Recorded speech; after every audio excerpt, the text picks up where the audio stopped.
어쨌든 보수 진영에 있었고 그쪽이 계속 이렇게 경우에 따라서는 정말 치졸한 수준으로까지 떨어지는 것 같으니까 이제 보호하고 싶은 마음이 있으신데 이게 지금 김건희 여사 스스로가 댓글팀이란 단어를 썼고 그리고 더 중요한 것은 김건희 여사가 스스로 먼저 문자를 폭로한 거 아니에요? 그렇게 봐야 되는 거 아니겠습니까? 그러니까 문자라기보다는 거의 이제 자기 고백 일기를 쓴 것 같아요. 일기야, 일기. 이건 문자가 아니라. 그래서 그 일기를 쓰다 보니까 좀 본인 스스로도 무엇을 얘기하고 있는지에 대해서 어떤 그런 이 기대, 앞으로 이런 우려가 있을 수 있겠구나. 댓글도 그렇고요. 그 다음에 유난 갈등의 원인을 본인이 밝혔잖아요. 자기 때문이다. 네. 그런 거 우리 궁금해했잖아요. 아니, 추측만 했잖아. 유난 갈등이 그냥 그 김경률 비대위원을 사천했다는 논란으로 자기 멋대로 공천해서 화가 났다라고 얘기를 했고, 아니야, 김건희 여사에 대한 어떤 그 국민적 눈높이의 명품백을 언급한 게 화가 났다. 추측에만 우리가 그쳤는데 김건희 여사가 저로 인해서 두 분이 싸웠다라고 얘기를 해줬잖아요. 그러니까 그 문자를 보면 우리가 그동안 궁금했던 것들이 많이 나와요. 그래서 댓글팀 부분들은 저는 이거는 한동훈 후보가 대응 안 하는 거는 장해찬의 발언에 대해서 뭐 무대응도 있겠지만 이게 깊숙이 들어가면 사실로 드러날 부분들, 그리고 법적으로도 문제가 될 부분들이 있기 때문에 언급은 안 하고 이 이슈를 피해가려고 하는 그런 의도는 있는 것 같아요. 근데 이게 진짜 그 백지장 한 장 차인데, 정치권에서 아까 장 소장님 얘기했잖아요. 어떤 정치인들이 어떤 정치 행위를 함에 있어서 옆에 있는 참모들은요, 그 누군가에게 우리 누구누구가 우리 김모 의원께서 이렇게 하시니까 뭐 좀 옆에서 관심을 가지고 좀 현장에 와주세요. 와서 사진도 찍어주시고 응원도 해주시고 또 좋아요 뭐 이런 댓글도 달아주세요. 하거든요. 그거는 댓글 부대가 홍보 활동 아니에요? 그건 홍보죠. 그러니까 홍보와 댓글 팀은 다른데 김건희 여사가 말한 댓글 팀은 팀이에요. 팀이라는 게 어떻게 움직이냐면 기업식으로 이렇게 뭐 30명, 40명씩 뽑아서 월급 주고 움직이는 게 아니라 댓글 팀이라는 정치권이 말하는 댓글 팀의 실체가 보통 뭐예요? 댓글 팀은 이제 턴키 방식으로 운영이 됩니다. 턴키? 턴키. 그러니까 한 사람 너무 깊숙한 거 빨리 얘기해봐. 아니 너무 재밌어. 빨리 이런 그룹핑이 돼 있어서 내가 좀 SNS나 좀 이렇게 좀 나름대로 동네에서 좀 댓글 좀 써. 그리고 댓글 좀 쓰는 사람이야? 댓글 좀 쓰고 내 주위에 그 댓글 좀 쓰는 애들이랑 자주 정기 모임을 해요. 그러면 그룹핑이 돼서 우리가 카카오 뭐 단톡방 하잖아요. 그러면 본인이 한 10명 데리고 있어요. 그런 사람들이 한 명씩이 10명이 되면 100명이 운영되는 겁니다. 그러네. 그리고 그들은 어떤 행태가 뭐 댓글 SNS가 이런 장소가 필요 없잖아요. 아무데나 쓰면 돼요.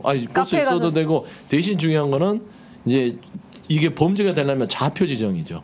좌표. 어떤 사안에 대해서 이 여론 자체를 이렇게 만들으십시오. 말하자면 주가 조작하고 비슷한 거예요. 여론 조작. 여론 조작이잖아요. 그렇기 때문에 이 댓글팀이라는 부분들이 조사가 됐을 때 그 수준까지 올라갔을 때는 범죄 행위로 처벌받을 수 있다. 실제로 드루킹 특검에서 매크로 돌리고 막 이래가지고 매크로는 이제 그거는 이제 기술이 들어간 거기 때문에 범죄가 확증이 된 거지만. 아니, 근데 그거 댓글이라는 부분들이 정치인들에게 있어서 예를 들어 제가 오픈 채팅방을 만들어서 한 100명을 데리고 있어요. 근데 제 지지자들이 들어와요. 그 지지자들한테 주위에 있는 가족들 5명씩만 홍보를 체크해 주십시오. 퍼뜨려 주는 거. 이거는 정치행위예요. 댓글이 아니라. 근데 댓글은 이런 식으로 어떤 불순한 의도로 가지고 나에게 불리한 여론을 댓글 조작을 통해서 뒤집으려는 이런 행위들이 이제 댓글팀이라 할 수 있죠. 돈도 줄 거 아닙니까? 돈은 이제 해줄 리는 오는지 안 오는지 모르겠지만 대부분 그 노가다 십장들한테 돈이 내려가듯이 내려가는 경우들이 더러 있지요. 그러면 노가다 십장한테 뭐 얼마를 주든지 턴키 방식으로 주면 그거 알아서 나누는 거예요? 그러게 한다고 하더라고요. 뽀빠이라는 표현 쓸 뻔했어요. 저는 정치권 쓰면 저런 얘기 처음 들어요. 지금. 왜 이러세요, 당면서.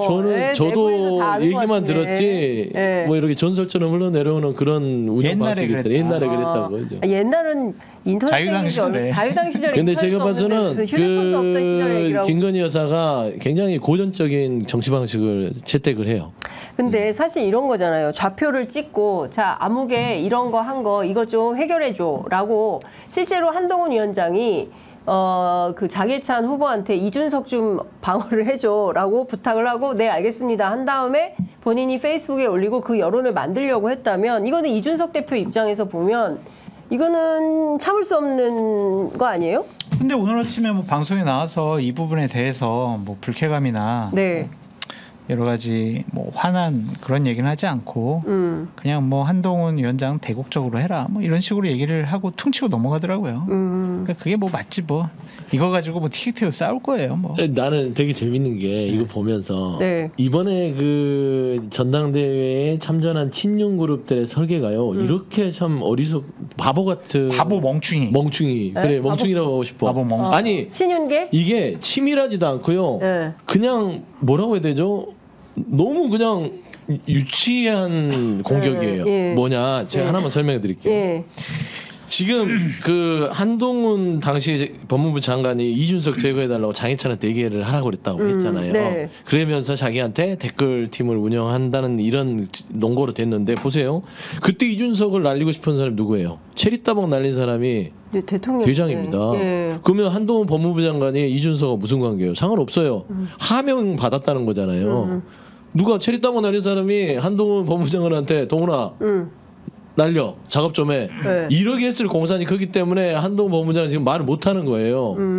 무슨 원한이 있어서 한동훈 법무장관이 이준석 당시 대표를 날리려고 하겠어요. 결국에는 윤석열 대통령이 자리마다 그냥 한동훈 법무장관 불러놓고 이준석 대표한테 뭔 새끼 하면서 아 빨리 제거해라 이러니까 아휴 또 우리 형이 역정이 나셨네. 이제 그만 격노하시고 건강을 위해서라도 내가 좀 나서야겠다 하면서 그렇게 활동을 했던 건데 예를 들어서 한동훈 법무장관이 말한 대로 내가 아는 거 다 알고 지금 윤석열 대통령 사이 안 좋다고 다 까봐요. 네. 그때 윤석열 대통령이 시켰어요.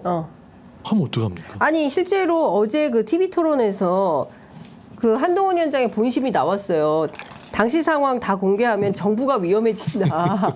그 말이 그 말인 거예요. 네, 그 말인 거예요. 그러니까 실제로 한동훈 위원장도 가지고 있는 문자가 있는 것이고 이게 공개됐을 때 나만 죽는 게 아니야.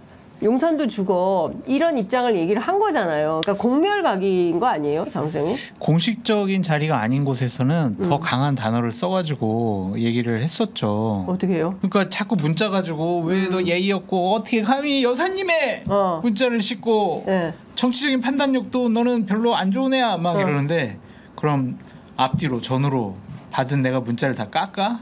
그러면 당신들 무사할 수 있겠어?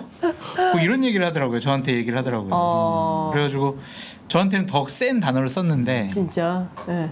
그러니까 용산에서도 개입을 하고 싶어하지 않는 이유가 책이 잡혀 있는 거예요. 책이. 자기들도. 네. 그것이 공개되는 순간 큰 문제가 생길 거다라고 생각을 하고 있기 때문에 이 문자 이슈는 더 이상 확전은 되지 않을 것 같다라는 생각인데 원희룡 쪽에서는 자극적인 거 하나 더 있는데 그거 하나만 더 까면 안 될까 막 이제 이런 상황인 것 같고 근데 용산은 좀 말리고 있는 것 같고 그리고 한동훈 후보 쪽에서는 진짜 한판 제대로 붙어볼래 이제 협박을 하고 있는 거고. 뭐 근데 그런 상황인 것 같아요. 원희룡 장관은 사실 앞서 이제 서영주 그 소장님 말씀하신 대로 그 어제 또 나경원 후보도 지적한 대로 대통령 없고 출마한 거 아니냐. 떠밀려주면 너 나가 너 나가. 등 떠밀려 그래서 거죠. 왜 나왔냐. 계속 왜 나왔어요? 계속 나경원 후보가 질문을 하잖아요. 그러니까 뭐 막 엉뚱한 얘기를 하는데 실제로 용산에 미션을 받고 나온 거고. 아니 대통령 뭐 전날 만났다 그러고 네. 그냥 준비도 없이 나와가지고 4분 동안 출마 선언문 읽다가 들어간 거 아니에요. 그러면서 하는 게 뭐예요? 문자 폭탄 던져지니까 이거 가지고 하는데 원희룡 후보 측에서 되게 열받아 있다는 거예요. 왜 열받아 있어요? 아니 나를 출마시켜놓고 왜 안 도와주는 거야? 김기현대처럼 도와줘야지 왜 나를 안 도와줘? 나를 이렇게 무방 그냥 뭐 방치해놔? 이게 말이 돼? 아 김기현만큼 날 도와줘야지 이런 거예요. 그렇죠. 나를 당선시켜야지 날더러 나가라고 했으면. 그래서 용산과 윤핵관들에게 대단히 지금 화가 나 있다고 하더라고. 이거 뭐냐고 진짜 나 그럼 만들어. 맞아요. 장사님 맞는 거예요. 네. 이때쯤이면 대통령실에서 한동훈 후보 측에 아무것도 하지 않으면 아무 일도 일어나지 않는다. 이 정도 얘기는 해줘야 되거든요. 근데 말씀한 대로 지금 저도 그런 상황인 것 같아요. 한동훈 후보나 대통령실 특히 윤석열 대통령은 서로 총을 겨누고 있는 거예요. 서로. 그러니까 총 내려 이거예요. 근데 예찬이가 옆에 와서 빵만 하는데 빵 샀는데 그러니까 지금 이게 당황스러운 거거든. 이거 지금 이건 대응할 가치도 없어요. 서로 캐비넷이 있기 때문에 이거를 이 공격을 제대로 못하는 거죠.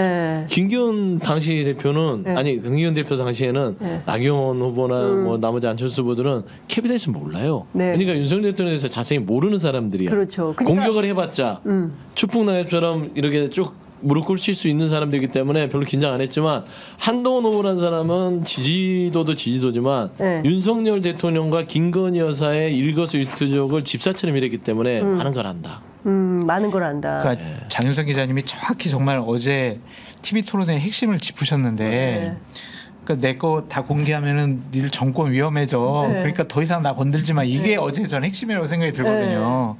그러니까 한동훈 후보가 당대표가 되면 윤석열, 김건희 여사가 별로 안 좋아하기 때문에 당정 관계가 파탄날 거다. 최상병 특검법 가지고도 싸울 거다. 네. 이렇게 전망하지만 저는 달라요. 어떻게 보세요? 이게 있기 때문에 문자 주고받은 게 있기 때문에 네.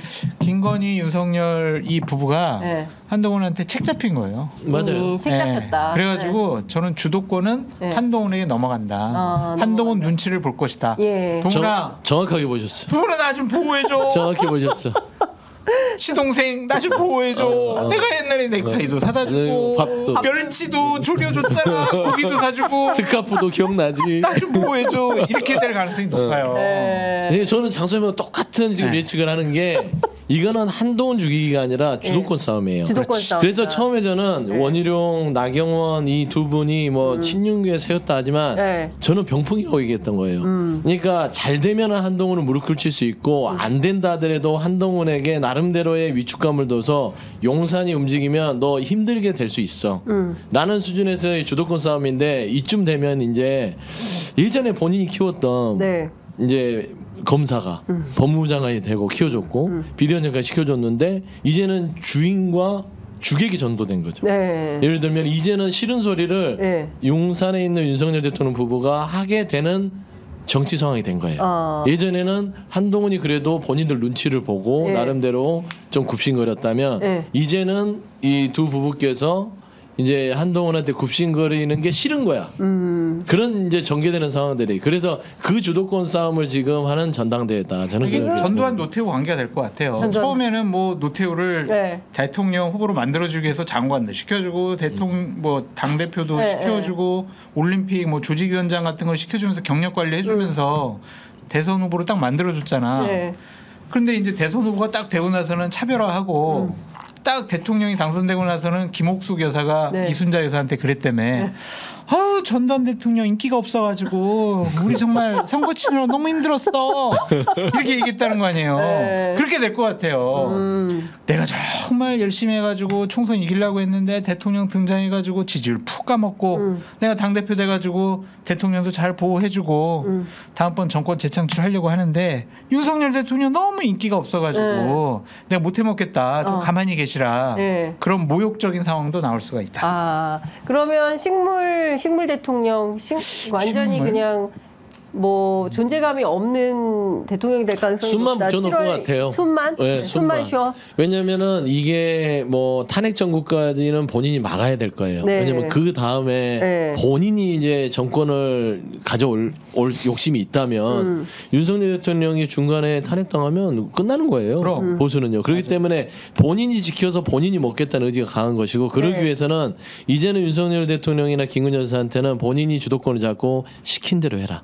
그렇지. 나는 상황이 윤통이나 내 말 들어. 이런 그러니까 거네. 김건희 여사는 아는 거예요. 그 수모감을 내가 겪어야 되나? 아직은 아닌데. 네. 이게 뭐 아직 3년이나 우리가 힘이 있는데, 3년이나 남았는데 이런 생각을 하면서 한동훈 아직은 아니야. 네. 너 나중에 좀 나 1, 2년 남을 때 좀 나가. 네. 이러면은 좀 기간이 좀 줄어들 텐데 3년을 이제 한동훈 눈치 보면서 그래 동훈아 네가 시킨 너 할 테니까 그래도 나 면 좀 세워주라. 이런 상황이 되는 걸 자, 가장 우려하는 그러면 거죠.